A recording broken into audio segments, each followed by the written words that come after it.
God bless everybody. It is your crazy coach, Cynthia Robinson, here coming on with my new season of the Crazy Within Talk Show. I'm so excited to have our guest on today. We're going to be talking to a man of God, and I just said to him, I think he's the first man that's ever been on my show. So this is new to me. I started a new season. I'm excited about it. So as always, though, this never changes. I first have to acknowledge the one that gave me life and breath. I have to give God glory, honor, and praise. So I'm going to pray, and then I will get into his bio, and then I will bring on this wonderful man of God. Dear Heavenly Father, we thank and praise you for bringing us together on this evening. Lord, we ask that you bless this episode. We ask that you touch both me and Hampton as we talk about the things of life, those issues of life that are concerning each and every person. And Lord, as our audience comes in, I ask that you bless every single one of them. I pray that they hear something special from you on tonight that will speak to their hearts, their minds, and their spirits, to give them wisdom, knowledge, and understanding, to give them the ability to walk in faith and not by sight, to be able to walk out of those situations that bring them harm. And Lord, we thank you and we praise you for it in the precious name of Jesus. Amen. And on tonight, I want to talk about this wonderful man of God. So I'm going to read his bio real quick. Um, Hampton E. Conway III. The name alone, right there. Let's start right there. I'm going to deal with that in a minute, but just right there, that name. Um, is an instructional technology specialist for the Prince George County Schools. He has been a teacher and a principal during his over 20 years in education. That's another talking point. So many. Drawing from his own experience as a battered husband and as a father of 10. You heard what I said. 10. Bless him. Who has endured abuse. Hampton is passionate about empowering others to effectively deal with all forms of domestic violence. Hampton has been trained by the Faith Trust Institute and is actively working in addressing domestic violence throughout the DMV.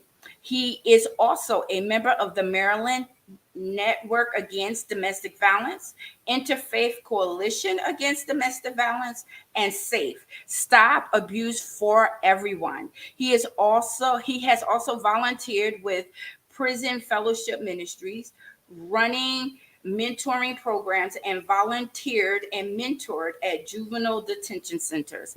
As director of the nonprofit Movement Ministries, Hampton strives to provide hope and help to those that are in need. And without further ado, I would like to bring on my co-host, because nobody here is ever a guest. There are co-hosts with me on my show tonight, Mr. Hampton E. Conway III. Can you give him a happy hello? Come on now. Yes. Yes. Yes. Hand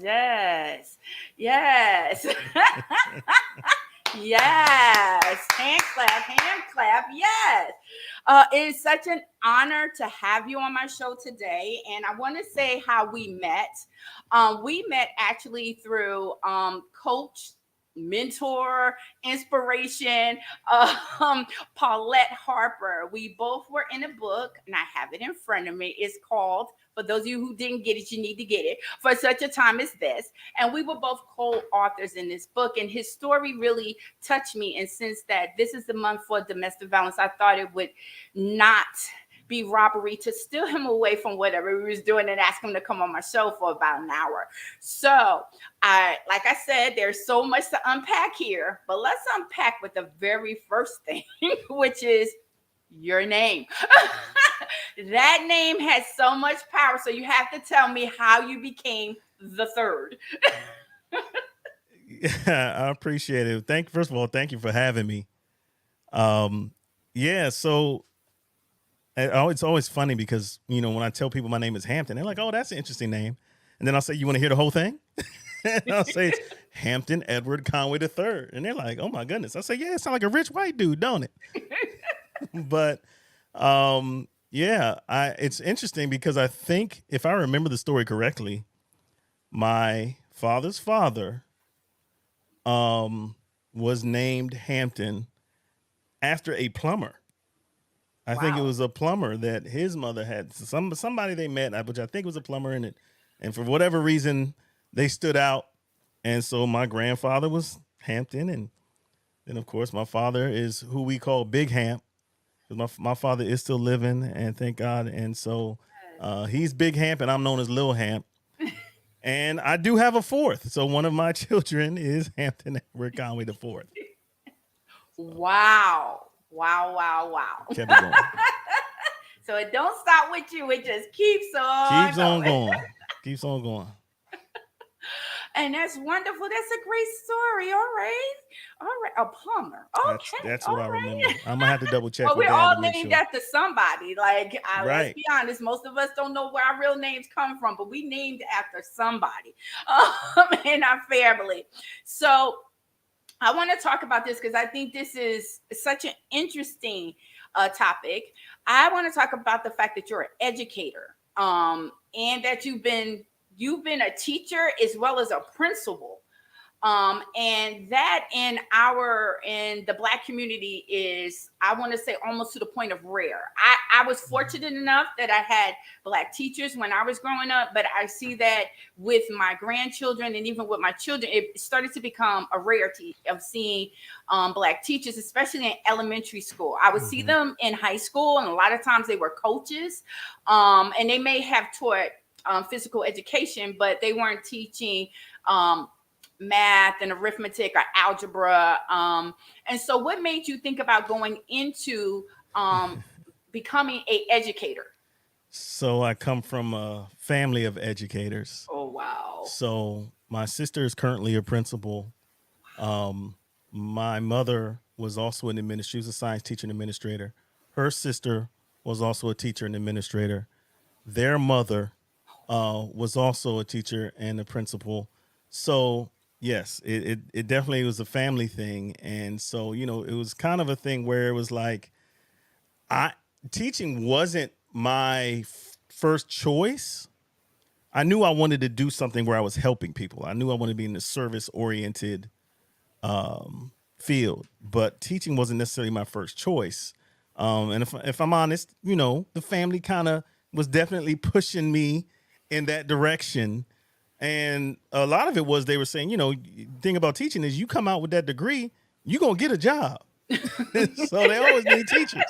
So, which was true. But as I went through the program, in college and internship and so on and so forth, I realized, oh, I like this.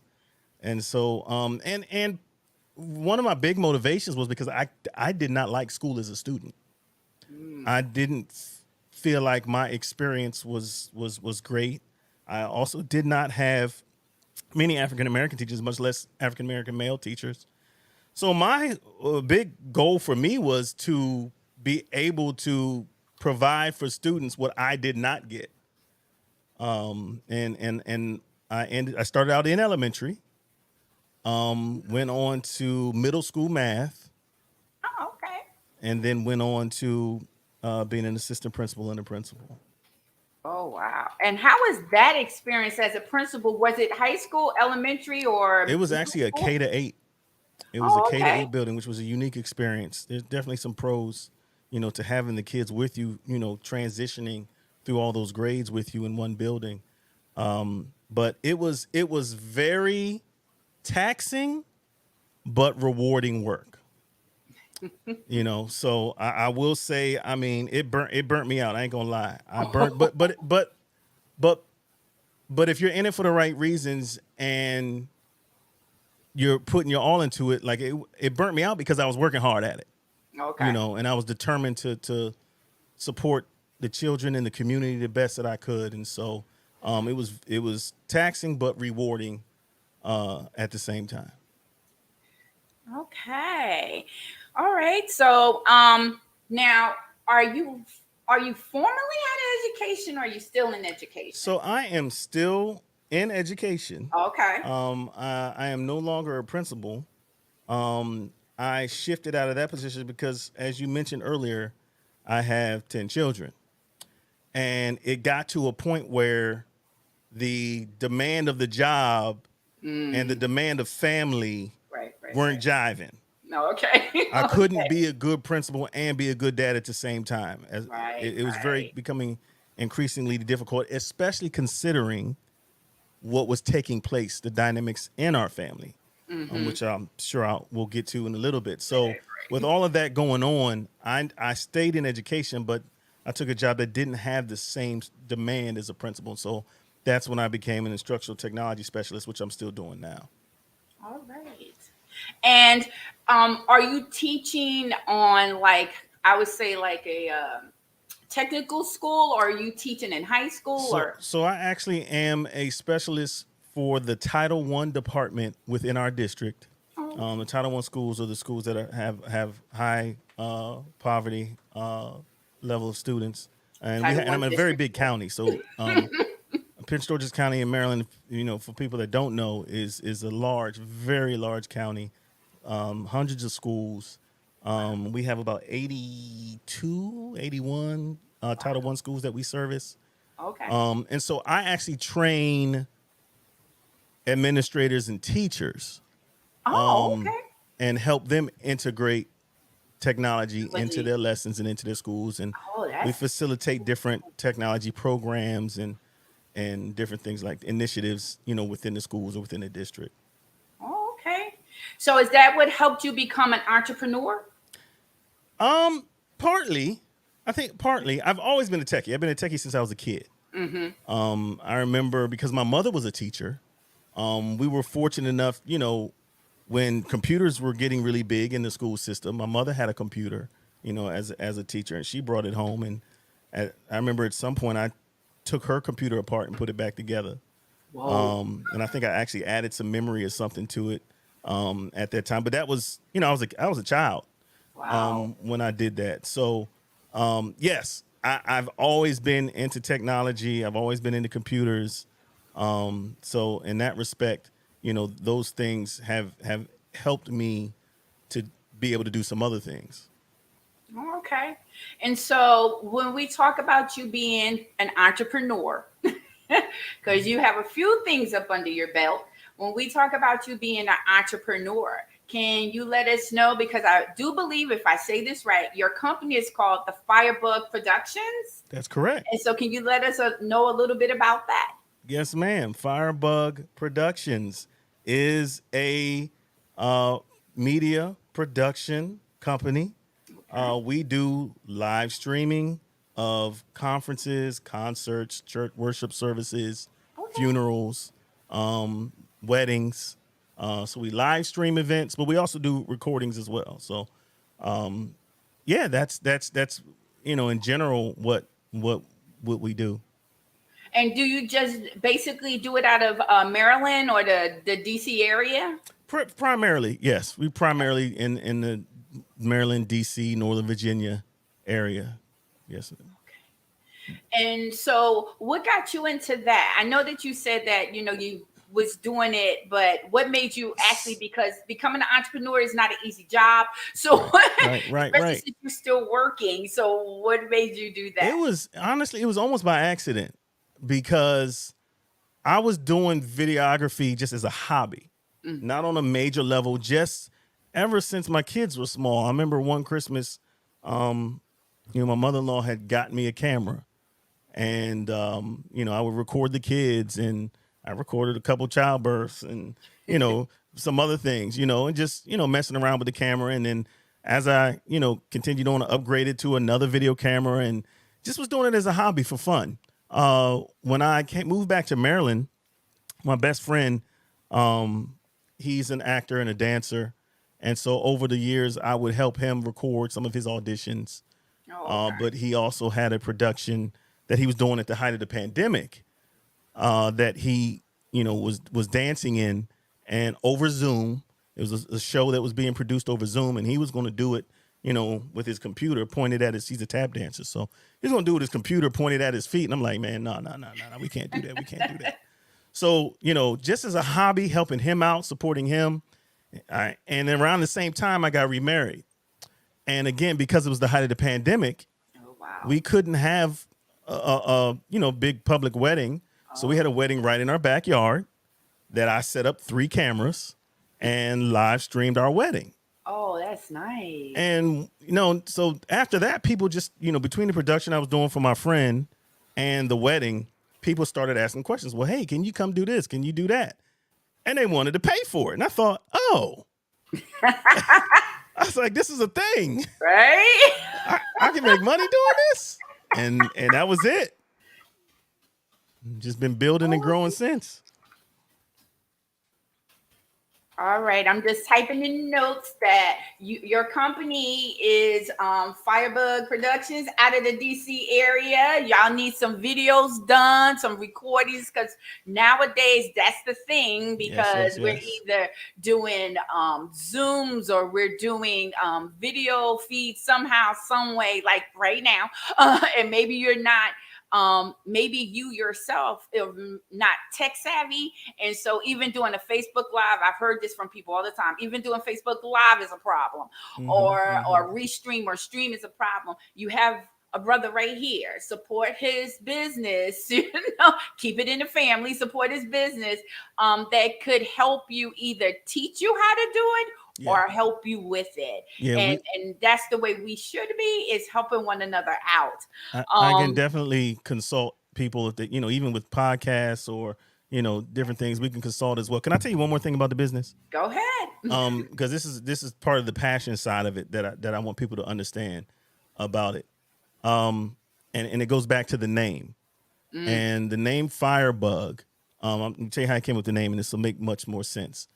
So there's a passage in 2 Timothy you're probably familiar with, where Paul is telling Timothy to stir up the gift of God that is in him. Okay. Right? All right. Well, the actual translation, the original translation of that is to kindle afresh. Oh, okay. Okay. All right. Or to fan into flame. So the analogy Paul was using, Paul was trying to tell Timothy, hey, Timothy, you have a gift. I know you have a gift. I've seen, it in you, but you have to nurture it. You have to. So just the same way that you nurture a fire, the same way that you start off with a little kindling and you got to blow on it. And of course, this is back in the day fires. Like nowadays, we ain't got to go through all of that. But it's good to understand back in the day, they had to go through all of that, blowing on the fire, fanning the fire, getting the fire going. And you know how it is, if you got a fire going in your fireplace and you just let it sit and don't go back over there and start moving them logs around, that thing gonna go out. Right. And so that's what Paul was trying to tell Timothy, is that, man, you got to nurture your gift just like you nurture and work a fire. All and right. so Now. and so my goal with my with the production company is to use my gifts to help other people use their gifts. That's And so that's why a firebug is another name for a fire starter.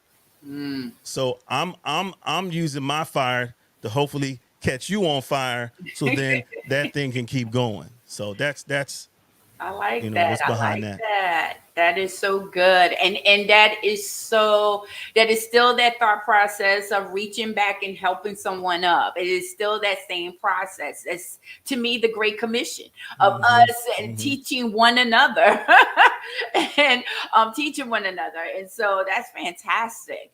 And so how did you, now let's break this down. We have the educator, we have the businessman, the entrepreneur, and then we also have a nonprofit. So you are doing it all, my brother. You got a nonprofit going on. So I know where the nonprofit comes from. So I think we'll just jump into the story before we get into the nonprofit. So Gotcha. for all of you who came on here, y'all are like, you ain't talking about what we came to see. All right. Let me go there then for you. No, before we go there, before we get into the story, we're going to stop for a quick commercial break. And then we will come back and we will talk about everything that brought this man on this show. All right, we'll be right back in 30 seconds. Hey there! Did you know that Cynthia Robinson wears many hats? Not only is she the host of the Crazy Within talk show, she is a best-selling author of 6 books under her cap. She is a certified life coach that helps encourage, enlighten, and inspire women to love themselves for who they are until they get to where they want to be. And last but not least, she is a pastor that preaches the gospel of Jesus Christ. If you'd like to know more about her, you can go to her website, www.cynthiarobinson.me, and see all that she has to offer. I can guarantee you won't be disappointed. Amen. All right, guys, you can go to my website. It was there. You can go to my website. But now we're going to get back to talking to our co-host for this evening, a man of God who has been through a lot of things. And one of those things is that he's been through that was in the book. And let me lift the book up because I'm going to be reading some parts from it. And this book is called For Such a Time as This. We were both co-authors in this book. Our visionary was Paulette Harper. And I want to say that from the jump, the very first line in his part of the book, his chapter 2, his very first line had me when he says, "How did I get here?" That's the very beginning of the sentence. And I think it's important that we understand how we get anywhere. So can you explain how you got there? And then we'll get in what there means. It's a whole lot to how I got there. To explain how I got there. Wow. Well, let me say there was a very dark place. As I go on to say, it was a very, very dark place of just confusion, depression, insecurity, just feeling less than. It was not a good place, a very unhealthy place for me emotionally, psychologically. It was a very, very dark place. And so I found myself just looking back like, how in the world? This is not what I thought my life was going to be like. I didn't anticipate any of that. And I just couldn't understand, how I could have ended up in the situation that I was in, which was being a victim of domestic abuse. And so when you look back on it now, happily married now, beautiful wife, when you look at where you were back then, did you see signs before the marriage that you probably did, like most of us do, like we ignore it and we try to play it off? Did you see those signs? So there were definitely some things I missed that I can look back and say, ooh, okay, yeah, that was a thing. But it didn't make sense till later on down the road because, things just kind of escalated as time went on. And here's another very important thing to understand. Prior to me getting married, I had never had a conversation about domestic abuse with anyone. Wow. I had never seen it. Wow. So I didn't see it in my family. Not to say that it wasn't happening, and it wasn't happening in my immediate household. But I guarantee it was happening around me in my community. I just didn't know about it. Right. But even my parents, when they would argue, they fuss at each other, and when they fuss at each other, they still using pet names. So I wouldn't, my mom would be like, "But baby," and dad be like, "But sweetie," I'm like, good Lord. So I've never heard my parents call each other out of their name. That was not something I'd ever been exposed to.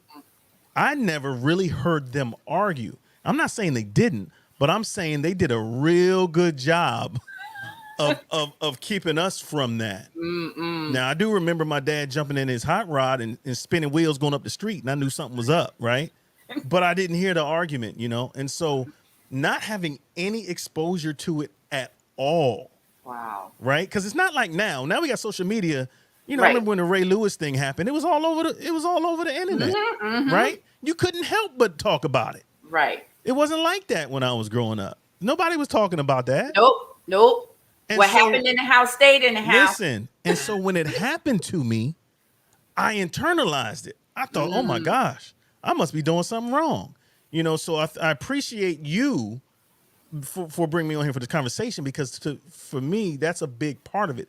Just having the conversation. Yes. Right? And exposing people to the conversation and the signs and what things to look out for. I think is really crucial.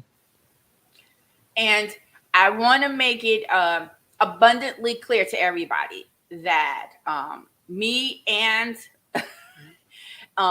Hamilton are both domestic violence advocates. I went for training. I'm pretty sure he went for training because his list is long. He went for training. I went for training. And there are things, and I said this, and I'm going to keep saying this for the whole month. I think a lot of times we do not realize that we're in a situation where domestic violence can happen because the signs aren't there, because it doesn't look like where I came from. And you were saying it yourself. I grew up in a household. My mother never called me out of my name. The worst my mother ever called me and my sister were heifers. Oh, when she got mad. That's the most. My mother and father argued. My father was only home one day. They would argue that day, but it never got violent. It was verbal. And so for me, if I got into an argument with a guy and he was my boyfriend, if it got too loud, it was over for me. I was done. I didn't want to go through what I went through and saw every single Sunday at my house. I didn't want that. And I definitely didn't want somebody who would put their hands on me. But it always shows up some way, somehow. And we see it. And if you know your own signs, you know your own triggers, you know those things that sort of make you feel uncomfortable, take that serious. When you start to feel uncomfortable, when he takes you out on a date and he gets jealous because some guy is looking at you, take that serious, because that's coming from a very real place for him. That being out with you and you're attracting somebody, you're not even paying that person any attention. That sign is for real for him, and you need to take it real from him. And let's flip it for my brothers who would be watching this. That sister that's always up on you and think you cute and we're gonna do this, we're gonna do that. And as soon as a girl step to you, she ready to fight. Take that serious. Sis means that she owns you. She means that. That's some serious stuff for her. And you might want to take into consideration that may not be love. That may be infatuation. That may be, a lot of times is lust, but love may not be the factor in that. And a lot of times I think that we get lost in what we see compared to what we really want to see. We get caught up in, oh, he's handsome. Oh, he makes this amount of money, or she makes this amount of money. She's beautiful. Oh, no, that's not what she meant to say. That's not what she meant to do. And so we start making excuses for something that's pretty obvious to everybody else around us. Now, the other thing you talk about is that you didn't seem to tell anybody. No, why you didn't tell anybody? Because I'm a man. Right? I mean, you know, my daddy was a man's man. I'm trying to be a man's man. What I look like? That's what I tell people, you know, fellas go to the barbershop and we talk about any and everything in the barbershop, right? Any and everything. But ain't no dude sitting in the barbershop talking about, man, let me tell you how my girl went upside my head last night. We ain't having that conversation. Right? It's too much pride, right? And so no, I was very much too ashamed to let anybody in on that, which is you know, looking back on it, you know, and now especially doing this work and getting out there and talking to people and realizing how many other people, including men, are in this situation. Yes. And you know, but I held on to it like this was something that was only happening to me, you know. Wow. And so, you know, I was definitely, like I said, one, I thought it was my fault. I internalized it. For a long time I thought it was my point. It got to a point where I realized, okay, this ain't just me. But yes, I kept that in. There were a few occasions where some folks may have gotten a little peek at what was going on. My mother at one point, and I don't even remember this, but my mother actually, so when I was going through the custody process, because I did end up getting custody of all the kids through a long, hard legal battle, which is a whole nother conversation because the court system was not my friend. Wow. But when I was going through that, my mother sent me some pictures, and they were pictures of me with bite marks on my chest, Wow. on my arms, on my back. And I'm looking, I called her and I'm like, what is this? And she's like, what do you mean? What is this? That's you? I was like, but what is this front? And I'm asking her questions about that situation that I was in years before. Wow. Now, going back to my original point, she knew something was obviously very wrong then. But because I never talked about it after that, she thought things were better. They, you know what I mean? I never, I never told people that this stuff was still going on. But, it was crazy how I didn't even remember. And that was my way of dealing with the trauma. My therapist told me I have psychogenic amnesia. So it's wow. very much like a, PTSD type of way response. And that was my way of coping, was by forgetting. Literally. I literally have forgotten things that happened. I pushed that stuff away, and every now and then some things would creep back up, or certain things would trigger me. But yeah, I'd actually forgotten about that whole incident. I was relying on her to tell me, what was going on with that. So yeah, but that's just, but yes, going back to your point, I hadn't told anyone, like, other than situations like that where I brought other people in when things got really, really severe. But for the most part, people didn't know. Even when I was a principal, and it was going on, I went back to a couple years later after I'd separated, went back to my school building and pulled aside some of the key folks that I had a relationship with at that building, and brought them into a room and explained to them my appreciation actually for them, because I treated my staff like family and they treated me like family. And that's one of the things that kept me afloat during those horrible times. And they were like, we had no idea that was going on in your life, because Right. I hadn't told anybody. I was just pushing through. So yeah, it was definitely a very lonely, experience. And I want to say that his chapter was called Darkness to Light.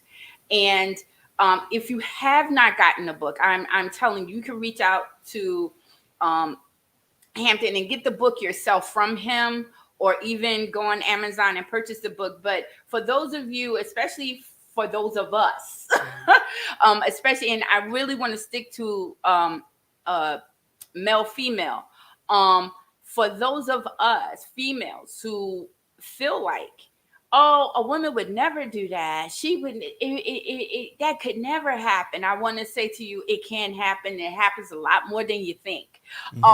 And I'm not just talking about physical. I'm talking about, I know brothers who mentally get battered by their wives on a daily basis, or financially get better, because nowadays, with a lot of women becoming entrepreneurs or becoming CEOs or COOs or whatever, she's the boss lady, and she walks in her house the same way she's at work is the same way she comes home, where she's the boss lady and she's running it. And him loving her, he stays, even though he knows that if I don't say the right things, or if I say the wrong thing, or if I don't do this for her, or I don't say that to her, or make her feel like this, or make her feel like that, or basically bobbing and weaving in between how she feel today and what she was feeling yesterday, they get caught.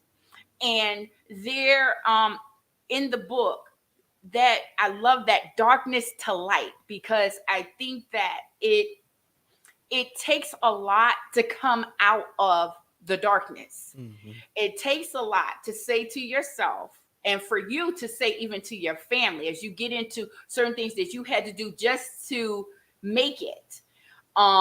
Coming out of your darkness required you to do some things. And I can honestly say, as a mom who left my kids I had 4, one was basically a newborn, leaving them for 6 weeks was a killer. So I cannot imagine you being away from your children for such a long period of time, battling custody so that you could have children from a woman who was treating you and your children, because when you read it, you find out it's not just you, but also your children in such a horrendous way. What were some of the steps that you had to take in order for you to get out of that situation? Ooh. I think the final straw for me was when I got to the point where all I could think about was either hurting myself or hurting her. As long as we had been together, I had not put my hands on her. The most I would do was restrain her in order to make my exit. But when I realized that I was seriously contemplating doing harm to her, I knew I was at a bad point, or just ending my life. Those were the 2 options I was contemplating, and I reached out to some family at that point, and finally said, "Look," and the long story short, I said, "Look, things are really bad for me and the children. I need help, and I need it now." My parents called me and convinced me to come back here to Maryland from Pennsylvania. And here's the key part, and this is why I do some of the work that I do with respect to nonprofit and advocacy work and whatnot. I actually had an option of somewhere to go. Mm-hmm. A lot of folks don't have that. Yes. Now, mind you, that somewhere was another state. And I couldn't just grab the kids and go legally. Right. I couldn't just grab the kids and go. And there were many nights that I didn't have anywhere to go when I was, living in Pennsylvania. There were no shelters there were no men's shelters. Right. There was no organization that I could find where I was that would support men in my situation. Even women's shelters wouldn't take my male children. Wow. So, it was, yeah. So that was a thing. But yes, I finally, when my parents, opened the door for me to come down, I came and immediately got in therapy.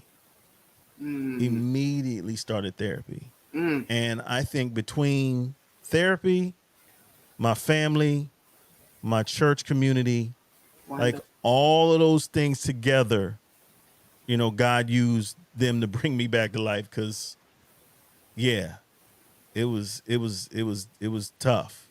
Wow. And I think that for everybody, and I want to thank everybody that's watching tonight, I truly appreciate it. It is so important that we understand, because I know in the church, church folks, we don't want to go to therapy. It's from the devil. I want to say that for a lot of us, we need to go to therapy. We have been through some things, and there's some areas in our life that we need to talk about. We need to come out of that darkness and come into that wonderful light. And that's not going to happen. Jesus told us to cast all our cares. But if we keep some of them, if we're hiding them, if we're pretending we're hiding them, it only comes to, in a sense, bite us in the butt, because later on, we still have to deal with that issue, no matter what it is. And until you cast it, get it away from you, it's going to stay with you. And so coming into that light, coming into that knowing that this is not it. Because for me, that's it. They're like, this is not it. This can't be the be all. Saved, sanctified, filled with the Holy Ghost, and this cannot be the life. I need something else. I need better. And I am so happy that you did have a place to go to, because as you said, there are a lot of men there in this situation. They got no place to go. They got no place. I'm not even talking about like going to family, because there are some family that be like, oh, you ain't going through nothing, but okay, she hit you a couple of times, you'll be all right. Or she said that to you, don't even worry about it, you'll be fine. And not having that support from family, not having that support for a place to go to, can be detrimental for some men who wind up staying in those relationships and can never get out of them. Or when they get out of them, people walk around and say, oh, he wasn't a man. This is, if I hear that one more time, oh, he wasn't a man. He couldn't handle her. And no, you couldn't either. Right. You couldn't either. Right. So I am so grateful that, you got out. I'm so grateful your babies got out. I am so grateful. And that brings us to your nonprofit. Your ministry, dealing with domestic violence and helping people. And so can you tell us a little bit about your nonprofit? Yes, it definitely was, a major aspect of, so Movement Ministries is a human services, faith-based organization. And so one of the key demographics that we want to focus on is victims and survivors of domestic abuse, because survivors need support too. Just because you're not in the situation anymore doesn't mean that you aren't still struggling or hurting or dealing with certain things. So just wanted to make that point. And we support and we want to bring awareness to all forms of domestic violence, because teen dating violence is off the chain. Oh, yeah. Elder abuse is off the chain. Even in the LGBTQ community. Yes. Okay. So, there's when you first mention this topic to a lot of people, immediately people just think about man versus woman. and there's so much of this is going on in so many different communities, so many different types of relationships. And so, we're trying to bring all of that to light. But I also, because of my experience, want to shed some light on men and take some steps to really support men. When I got to Maryland and I was in therapy, I was trying to find a support group for men who were in my situation. And I thought, surely I am in the Washington, D.C. metropolitan area. If any area is going to have a group like this, it's going to be the DMV. Well, I found groups for all kind of things, but I couldn't find one to fit my situation. Wow. And so I was determined to start one. And so with the help of Pastor Saunders from another organization, local organization, we actually did start a men's support group. We have not, it's not going on right now. The pandemic put a damper on that. But, we are definitely looking to restart and rebuild, because as I have found by going around to, whenever I speak, if there's it actually doesn't matter. There's either a woman in the audience that will come to me and say, my son is going through this. My so-and-so is going through this. Or I will have men pull me aside. I remember speaking at when I was at a training, and I spoke up and talked a little bit about my experience. There's another man there. This man was in his 60s. And he pulled me aside afterward. And he said, hey, brother, I ain't never told nobody this, but I went through that too. Now, he was remarried and happily married at this point. But even his current wife didn't know that this was part of his past. Wow. So he held on to this, still holding on to this. Wow. Like, how, and so that's the thing. Like, I figure, okay, if that's what it takes to get brothers to speak up, if me getting in front of other brothers and saying something and speaking up gets other brothers to speak up and acknowledge, even if it's in private, fine. You know what I mean? I'm willing to put myself out there because it's not always comfortable for me all the time. You know, and when I very first started doing it, it was really raw and it was really hard, but it was therapeutic as well, and it still is. So, but yeah, so our organization definitely focuses on victims and survivors of domestic violence. We also are developing some programs for returning citizens. So men and women that are coming out of prison that need some support and some resources. We're starting with tech because I'm a techie, you know, and so I want to be able to provide them with technology because it's a different world when they come out, and they need some help with the tech, with doing the resumes and getting online and doing certain things and so on and so forth. So so that's the other aspect of what Movement Ministries is about right now. I love it. I love it. I love it. And so we're going to take another little quick commercial break before we wrap this up. I want to thank everybody who has joined us. I believe one of your, I'm assuming that's your son who may have joined on. I think that's my parents. Oh, your parents. Okay. Oh, yeah, mom and dad. Oh, yeah. I thank them for supporting you and for everybody who is supporting you and supporting this right now. I do appreciate it. But we're going to take a quick break, and then we'll be right back to do our wrap up.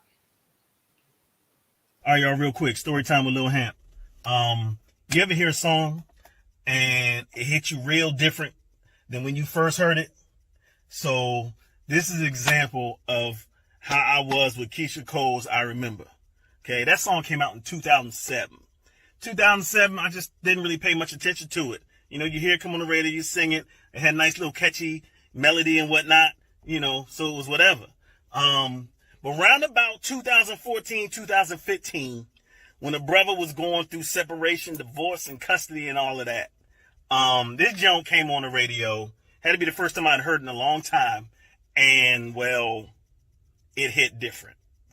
Just see. Where were you when I said I love you? And where were you when I cried at night, waiting up and you sleep without you, thinking of all the times we shared. Where were you? Where was you at? Where was you at? And where were you? I'm home crying, sobbing, weeping, waiting up, couldn't sleep, all tired the next day, thinking of all the time we shared. I remember when my heart broke.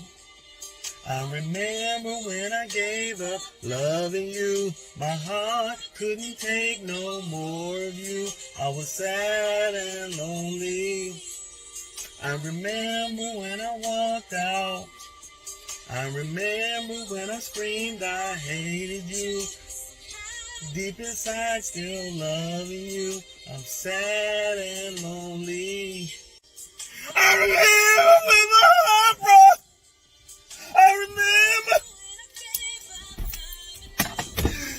Oh, can't take no more of you. Sad and lonely. I remember when I walked out. I hated you. Not for real though. Get inside, still loving you. Oh, Jesus. So y'all let me know in the comments. Do y'all got a song that hit you different now than it did before? Let me know.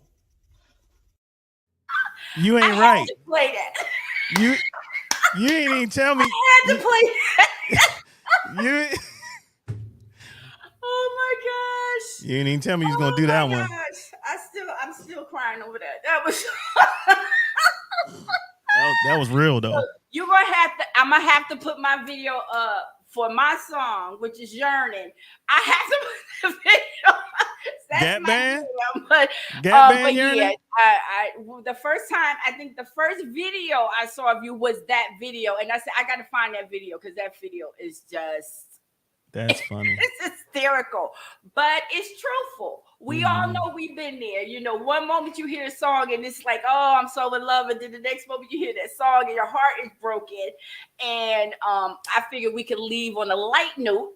I appreciate that. Especially talking about domestic violence and talking about abuse. So I thought we would leave on a light note. But before we go, I don't want to leave without you being able to tell everybody where they can find you. Even though I'm putting up your information, I want you to tell everybody where they can find you. Yeah, absolutely. So I'm Hampton Conway on IG, Hampton Conway on Facebook.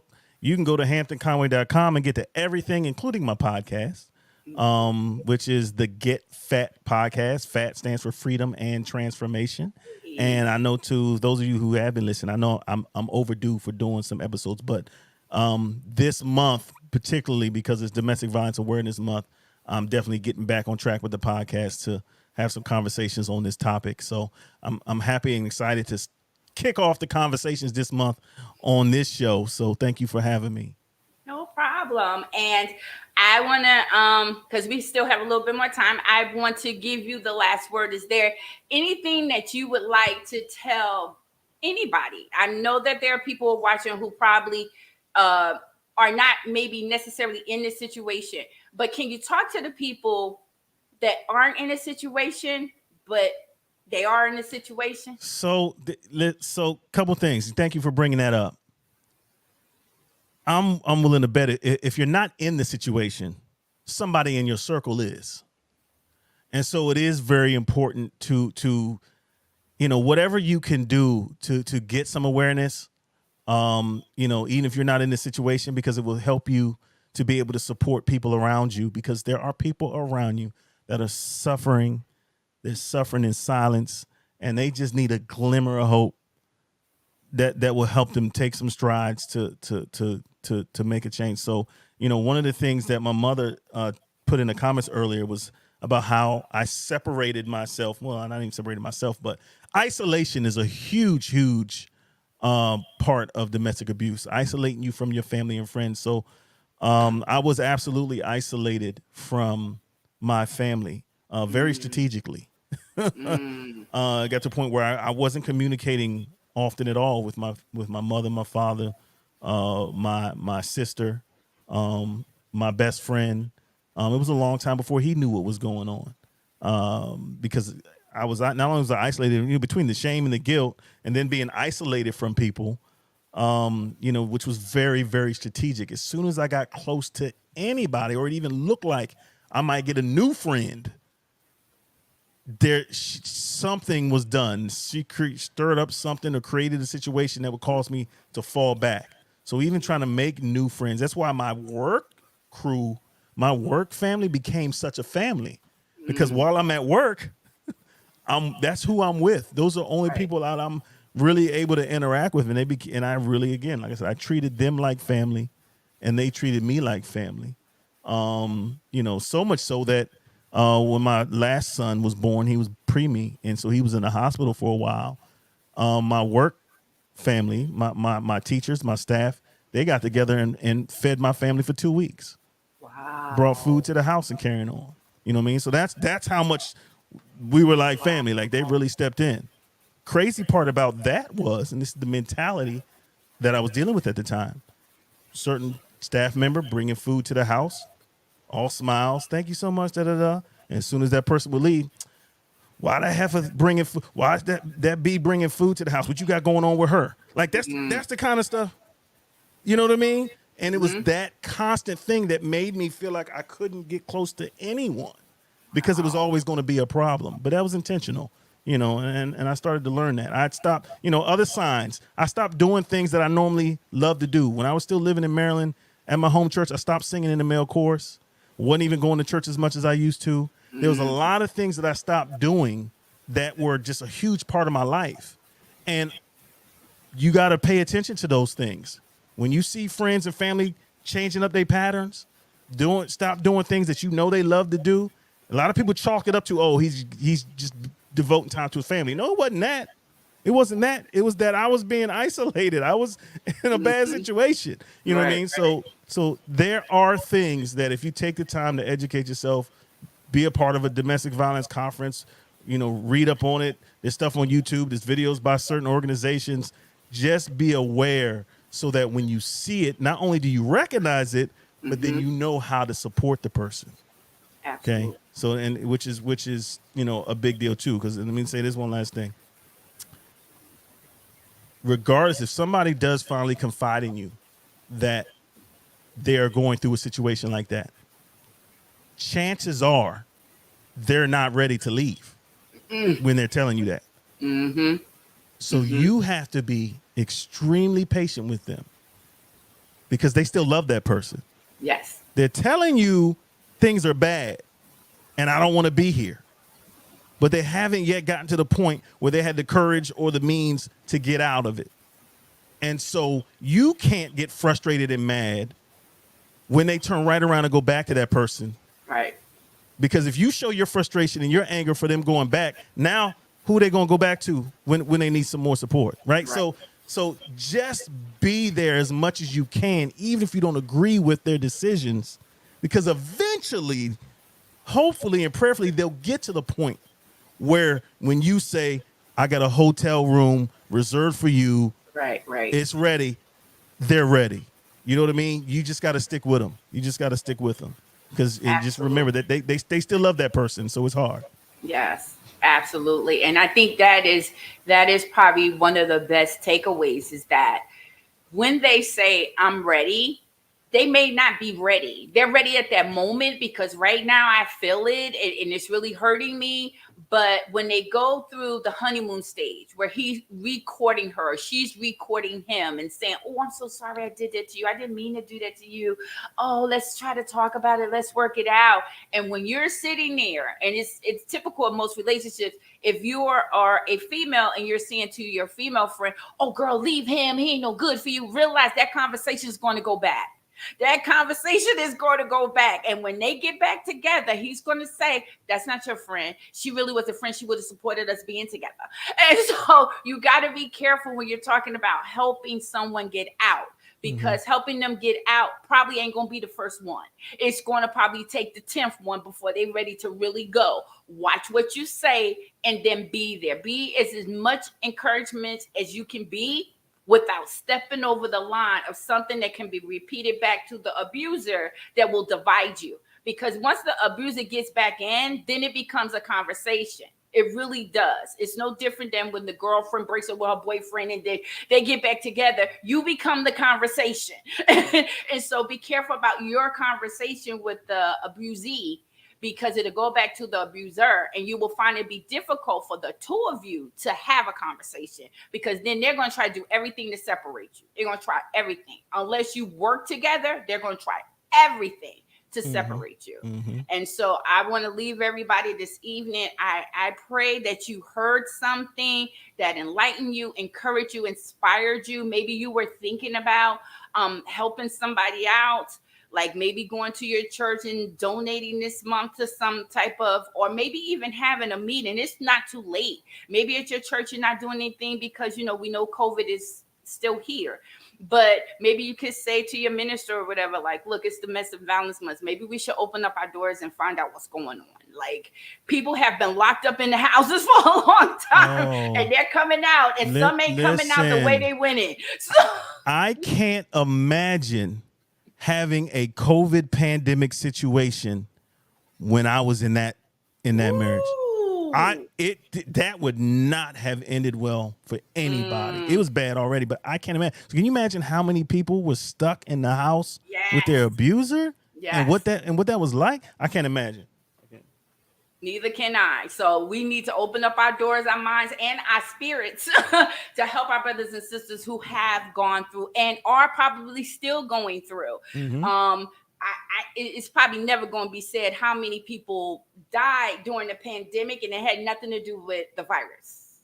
Let's be honest. You're stuck in a house with somebody who's very abusive. There's no place to go. Somebody was going. And I'm being truthful. I'm being just real honest about somebody was going. After a few weeks, this is too much, So I want to thank Hamilton E. Conway III for coming on my show. I truly appreciate it. As I said, if you didn't catch it early, he is the first male on my show, and he definitely won't be the last. This is not his last time coming on my show because he is a talking post. I honestly say he is a walking epistle. He has so much to tell, and when he turns his life story into a book, he's going to be right here. Because I'm pretty sure I'm not the first person to say it to him. But I thank you so much for coming on my show. I thank you for being such a blessing, and for everybody who caught the show, and if you catch it in the replay, thank you so much for stepping into this topic, because it's not an easy topic. And it can be very hurtful for a lot of people, but I always say knowledge is power. The more you know, the more you can grow. So the more knowledge you get about it, even if you're in that situation, now you have more ammunition. You know you're not alone. And no, you don't need to isolate. There is someone out there that is going through what you're going through. You are not alone. You're not the only one. And you can be blessed to walk away from it. You can get out of that darkness into his marvelous light. So God bless everybody. The Crazy Show is closing. God bless you. Crazy Coach is out.